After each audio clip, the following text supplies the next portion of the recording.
Alaikum forumo dunkelo na California dimbal be konton ana nanyolo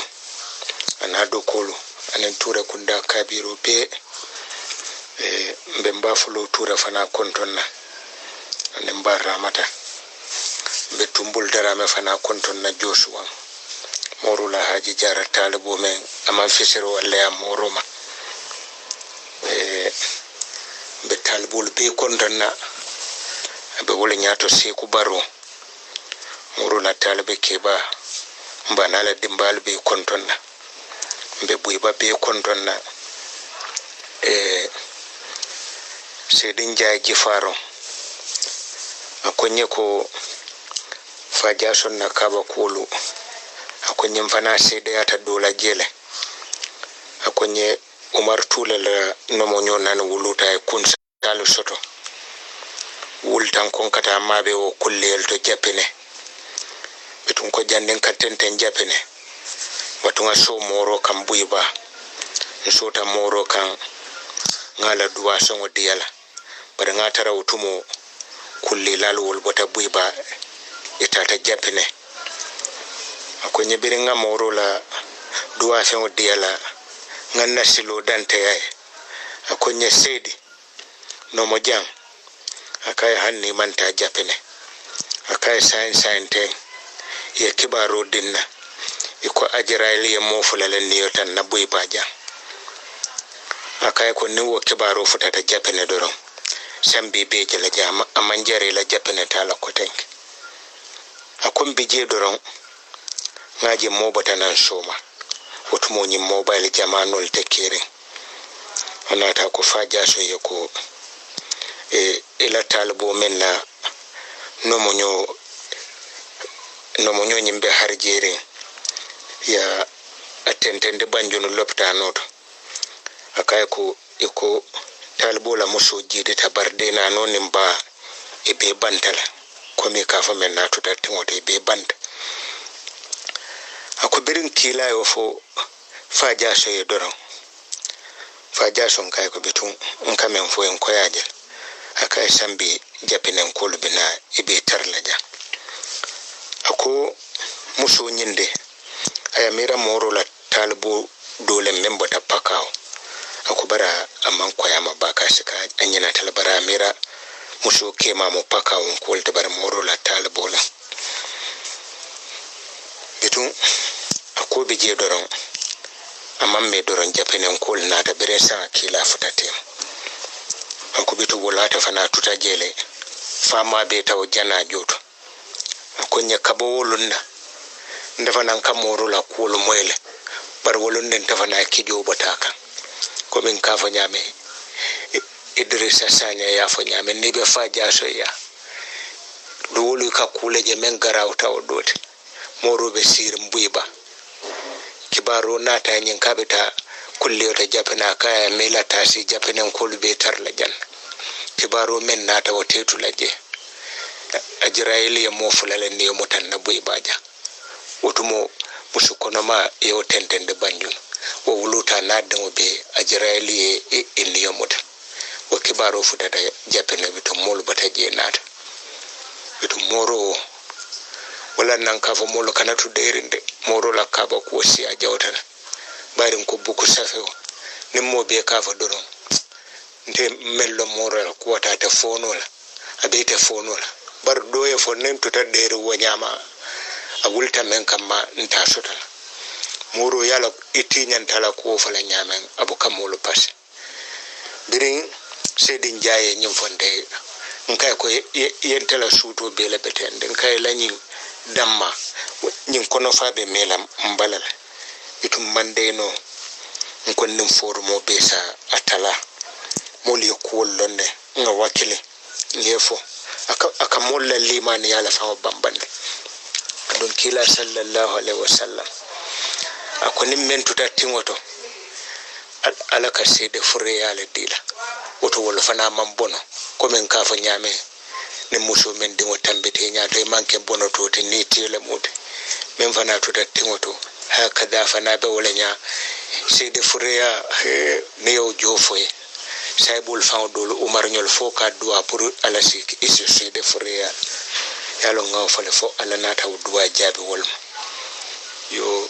ni kurame fana be kerente kila sallallahu alaihi wasallam ko niyamo ya be sate mento ikana taje nyin kammala ikata soto je yana murundinan dolka akona boyta sato fanato ayetara sato ta albala kura boyta je kura sawna ako kana boriyeta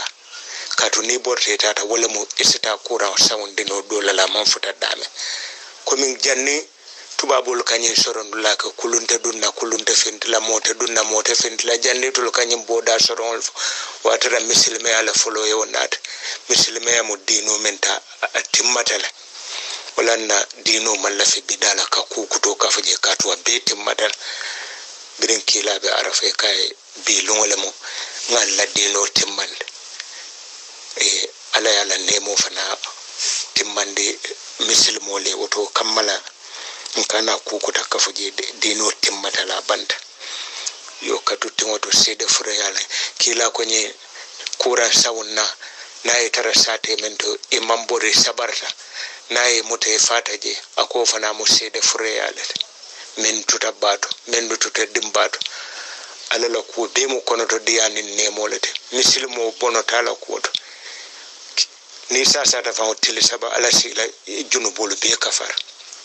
kila sallallahu alaihi wasallam ko misilmo hanngane mo fanga ya so nayi ngano wuto ala saka junube kafarote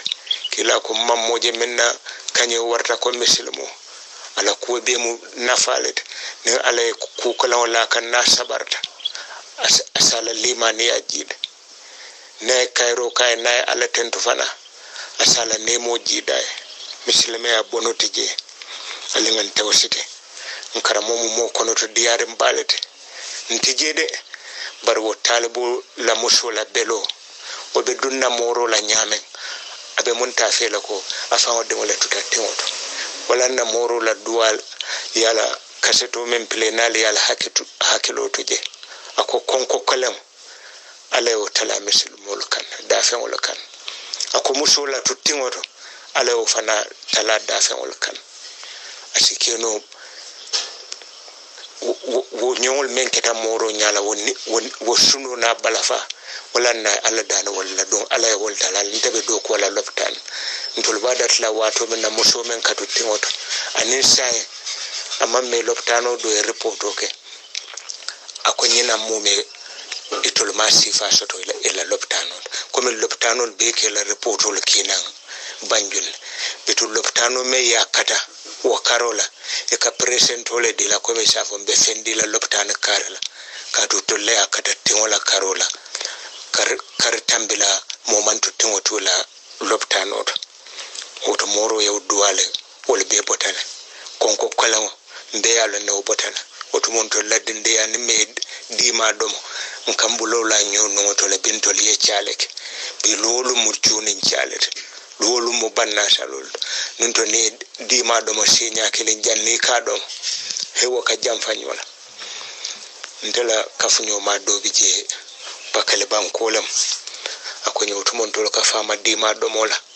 akonyem fama la le yambe sitere akonye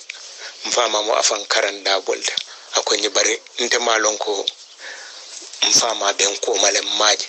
akonye lota nganyati le sajila nkai binyon lu yatara ngeni basa di jawara la diwlini salatu dunyoto otumo ngamera basa di jawara la ka diwlini salatu wafi akonye nteben daji la wala doron mfa intereta akonye kinyatili ni la male kafai binyon lu yatara ngeni basa di jawara la diwlini salatu dunyoto ite alunde binyon lu ite ni nyobe mentar laje kibali ya kuluro no bake kibali ya kuluro no bake ala barka bake do forumo be kondonna assalamu alaikum wa rahmatullahi wa barakatuh allahumma salli ala muhammad wa sallim assalamu alaikum kunun ngaka chamin date to kende lala fonka fo kila duwa ke gefarun kole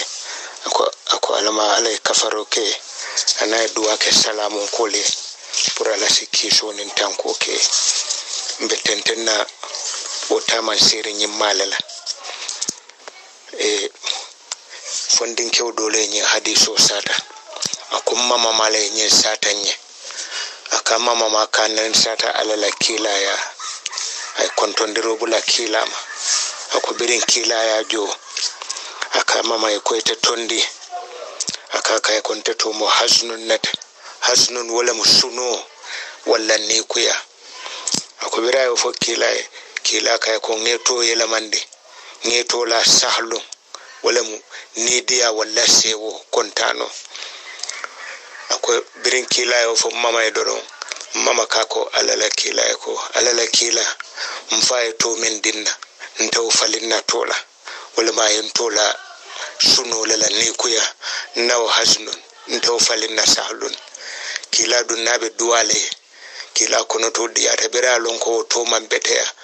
ni kuya ni suno ite ko to mo wolta akoy ngeto yela mande ngake sewo nen kontanode e ka fay ko mfaye to men lankun nan taw balankun alala kila ta mo fulante ata mo fa fulante na ko e ko ten na ko e chadoron julo mae ke banyi manson ke banyi tata ke banyi fawla ka wosata mama dole ako birin alala kila en to yela mande suno ya to manson ha bo koleyat ako bitun tela koleya bundali yela tan mbota nyin koleya do kono wobe banna doron kadun koleya dole kono na warta wote wala na kila nabe duwale doron amina muta o bore ngoje atata sasa to fana do konton la balama ku yala way nyine tande ko misilmo lo ni amoy nyom misilmo sasa ta konton la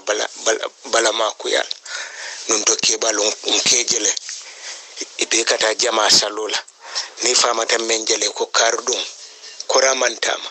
nin do ko ya sasa tal e kajele ke bali groupe mala kataje ni bota salwatu dole ya ta konton la balama ku yala e duwaye barbi wol bebo dala nyim fankum nga kul bebo e noto bitun alala kila birata ta sasa to jibe ato don nyim mala sunnol de nata ta sasa to jibe aka alala folo tendo ala me yata so jati kende ala fakata sasa to jibe no bot na bota ala tentola asidwa o sasa to e asafaye mari tele mu jaral lata jaral te kirim fola jaralo membo ka kuranto koma na yo duwa ke o mari asina fo insha Allah tahura nadiyata ale nyin kuran wana tele ke sene yandi ayo duwa ke o sasa to e bira ala duwa kumfa nyin nako insha Allah tahura nadiyata ale nyin sasa na tele ke sene yandi wo kay ko alala kila nyin sasa manna purkan de sene yandi nyin natan kalola kama kila kay woto men faabe wolenya ko mi yalon kafule moro la dia mo marsia temutende moro mauno ay walata karamo balabula alala kila o satar jama temutende amauno barala kuma kilo wo mu kitabo lete kila kay ko woto men fo abe wolenya wo manna wulala ko rawd natrano alala lanyino birin kila kay ko na diyata alaynin kura na talake shi na yanda insha Allah ta na amino muta asike na asike sima ba ta bara alamal lanyi nala akai yin mannan ta shi na yanda yin na tan kun wala kama akai woto memfo abe holanya o manna wulala wasira muta hani bi tolo mo hakiltu waltide kila na men to jamalla ku doro abukan ngoma ka fo yelanyin to man beta ya fale ibe wolenya kewdo nata kan wo kay ko alala kila e kafantele abal hakim komin kiti la lufa kila do amalla fi fulan kafula hana do mande bira kay ko ntela mol kan kiti la lufa la abal hakim akay ko he ila to wartele wo mo alala man kutolete alala mo ahkamil hakimina kiti la mo alalte ka karso ya fo kiti la lufa nyimbota tawhid kitabul biran kila yo fay akay alala kila nin tela mol dunta nyola ikanila kiti yo lang tela koto ninga kiti yo kundu ka fufulo be si sewo me ye toñindiro ke ani ye men toñe e be si sonko ngakiti kundu tilwonin toñal kila ka mu ku kende balti ka tilim molte ka kiti molte ma toñal akay bari ke kumandi menna dar la la mankuto le woto mankun da fe woto e to falen kila kay ko sallallahu alaihi wasallam akay dingol be bulu bang akay ha dingol bembulu aya dingol tofo alala kila kay e woddingol kono jammu be kebade bra dinke keba tofay hadiso nyin tendala jang nyena taw dinke keba tola baraka nyi tola wala yo akay ko sureji la mo be kebade akay woto nyi tola sureji fala akay sai ito mo abu sureji let sureji fa akay barkiti la lo fa akay kana so moye kumande wala kodeke wonata ken nitete asante ka kumande wala yo kila ka alala mankuto hana do mandingo ka sume fanna fulankafo barul be kono mentare ata mola baro 15 yande la doron fulankafo lam tuma do nyato bina wala yuru wandilale alinga kata moro la talibul be moro wodo mandingo tala ko kono moro sonta joyala mariyo lay ay famma jiyota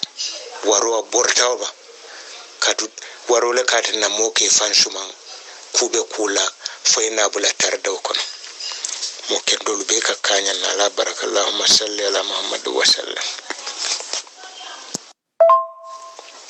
ka tawhido do mandim fo ka formol mol kono to diyanim fango kila sallallahu akwai ko siye mo kunno diya siye mo kunno kuya siyo dumbe doare nyamen kampan fulabe men naten nyin siyo men kalo do marul ka saybul kay alala kila siye mo kunno diya nyabi ane siye mo kunno kuya nyabi bidi anyin kawala akwai fondin ke fulala mo be tama silo kan e futata sata o dolama o sata o wallalluwa momenti jalam batulallam be o sata o bar momo ni be tambila jela foy fem fay la jalan wali e buka so moy tambije imam yelo bon jalan wali imam fem fe nim fondin ke fulo futatema membe nyaato e kay ko foy fem fan na jalan wali janni ka tambe kila sallallahu alaihi wasallam ako fondin ke ko e bar fentente bulu mbe men fala e kay ko bari hanna tare be la fala nin fente bulu hanna tare be la fala bar foy fem fa kila sallallahu alaihi wasallam ako e siye tambila dono aya bulu fulul ko senyo la rap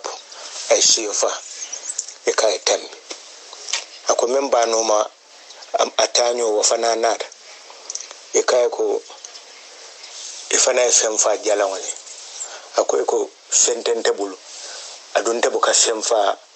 feye na manke alat nde buka yelo bon da feye na manke dar lade wala tawhido bambanta bake amanke fulan kaf mota akabu ka yelo bon dafe darla doron na tabe faro kala ka faro ke alale barabu ka ka fen koda ikay ko hanni fana be siyo fala ko law monyo siyo fanya akoy hanni siyo dafa de na manke alad mbuka yelo bon fe ikay ni ma fem fa jalon lembe fala ko naliya yam fa bari ninna tawhido sita bar fulan kafu ya ni wotita aman sunna siyo fala ya muta yafa kila ko fata doron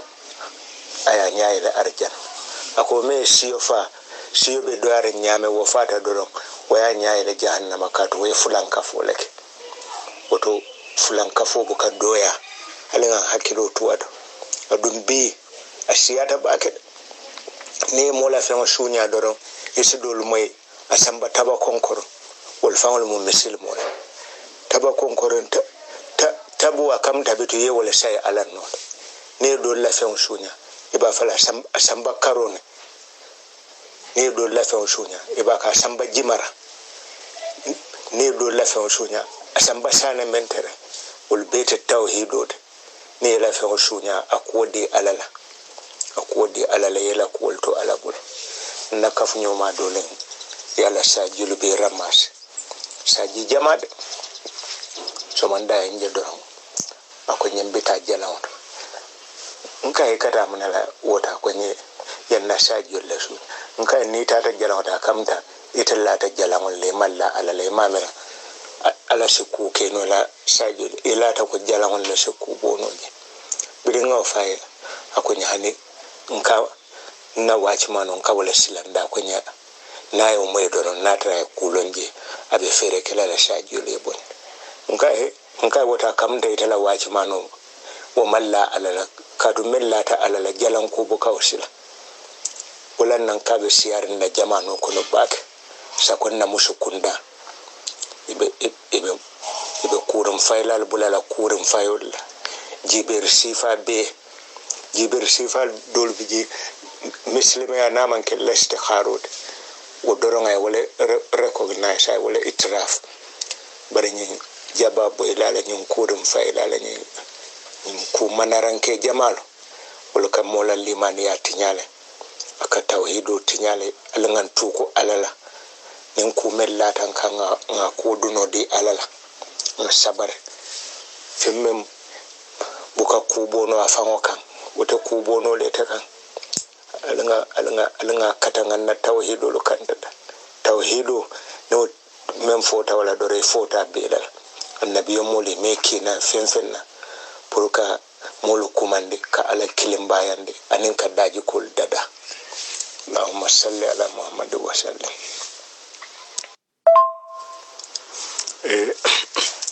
anabi ka do ka fu tawhidum te mu kuleta te fono la wati sutundunna ka to dino be matelete nimme yata soto ye dino soto nimme fotala e fota dino la wala nata nyanta koyla molu malde Abubakar Siddiq ala do kula men babul komin na janka fa me ala boyo walla lam bindano jannin wakadum misilme yato no komin jamal be kono e folota ciosan otumo waka kurin jibero ke kurin walla no janna ka tube ka ke misilmote silan ay jibero ke modole wo mari manna josota kay ko ninga josoto wate men mbadi lalale kati kumata wala nya lafta jibero la kenye bar jote mbule sande bar ninga josoto mbadi de otumo Abubakar lawo bindan o mandum dino kono folo silan ibije kabirin Abubakar la do kuraya je ko kalifo konkole bala otumo kila beleta Abubakar lam kalifote kabiraje ko kalifo konkole bala woldum ike kono sitile e kamolu domor ndi marta men komin ngafo ko moro hanyita konkole sino baliyala ngafale saybolu daji ko kila daji ko wolbe kata walla kila sallallahu alaihi wasallam nanul mamanta konko asibero la konol ka a siti fay bambam pour nowol sitenko wasatara domoro men nata aya di molla aya fambale yo ala ayo mol men fana be tarbiya men tambita bulo kono Abubakar la wol be kebare silan birin do kula ya korose ko Abubakar ngaje nyamen konko ya batande bake mbato ngata murum bang fon sitake fenna ngaw nata ate findita doron anane jibero keme jahiliya wato otuma mantubi ane wole benda waka yo akai benga beyan fa inane jibero kenyele mejo kurin jibero akai ko silan bi fendimbe yala ngatanga kudawdela nsi jowal way o fanga kontane ke wala kadu berata halan ko konkole ba Abubakar la itata kudawdela ay tariya fata da dora yau jonka yau da Abubakar kuntu kilinci kaya dom alau kambano kai ko akai kalifo akai ko namunan domoro de dai manyinin kai lanyin domoro botamin kan jakande ko halalo la akai barbi ngalonde ko to dora yekilinke da e manyinin ka Abubakar kai foi isikata soto ala halala ya to ba aka inteman sikado de bar malon fote be sekala akai ya soto nyaadin akai wotumo mantu bi folo mandu muslima yato nka kuren fayoke moli e kanjo ni modo nata kuma ko kuren fayaye bar jota bul barna ay jo soto do da benjol akai binni wala benda wala en jonyin subola biri ngalon ko be hata jire ngawle jonki abubakar kay ko jahiliya jibero kurin fayo akai yen domarinde wala jola kambano kay ha abubakar ya bulubula kankon purasi fono puro subo sikidina ngay finde anu wala yewdete o man finde kendin kilimbe sirinje akai kalifo akai ni konko tarela enu wala nyin dete nyame ite sunna bulala akai ni lafta ay finde ibe jitara wala fandila yami ni o bandoro ni bulu dunje ni jiyo kidita nabi na nyola wala tinna mo nyanta ikarso molla yamarul abubakar na law khalifa ya muslimul be batel ko ala mo kende ya be sabatene kitabul be kambenda ko ne abota annabi yo molla mo kendol be keba mo abubakar na tawla yamaru muta ay jiyo lawka biray jitaram famen dara bulu konde bula kankon biren jiyo kidita nan doron anin subu kontro fitana abubakar ya bulu tenen subu kontro la ka jalay e kamera ko nin dafen na matulo bala ko akai tele lafta mbonon de la alkiyam ko mi wo subu kondo me yalan ko fulan kafu jibero kurum fayo wala jo kewaya do mon de wala woto hanibi nin kanyene tande ko musukunda jibero diyata le baralal alalo alkamenke fulan kafo kam wala baro be ke kensen nede alanga hakilo tuwata musukunda ke kundan belam bar jibero feyate to labul momo isafa yengel nimmen kay ko doron ha ngaddi boleje ibe jam fala kono e kema be musinyi non la tendente asafa ko nyom morte kere wayaje nen dole ya boye ko ha Allah suwo kono musudo bije mampata balo alafita koyda alafita fin amman janga ya man sude si hakilo tuwoda o man lafi ne den wala kayro ite wule imetu ko alala ibe fulan kafu manyal la tare fulan kafu man bete alangan hakilo tuwada ngadan kene ya alala ay bambang alala nyene tamen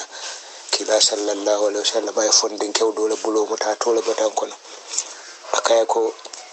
kare akai alay so menna hani duniya be bantam bilta nyato ita kale no la binale akai alay bal menna hani duniya be le ma ko ya sabala nan atina akai woto tuku alala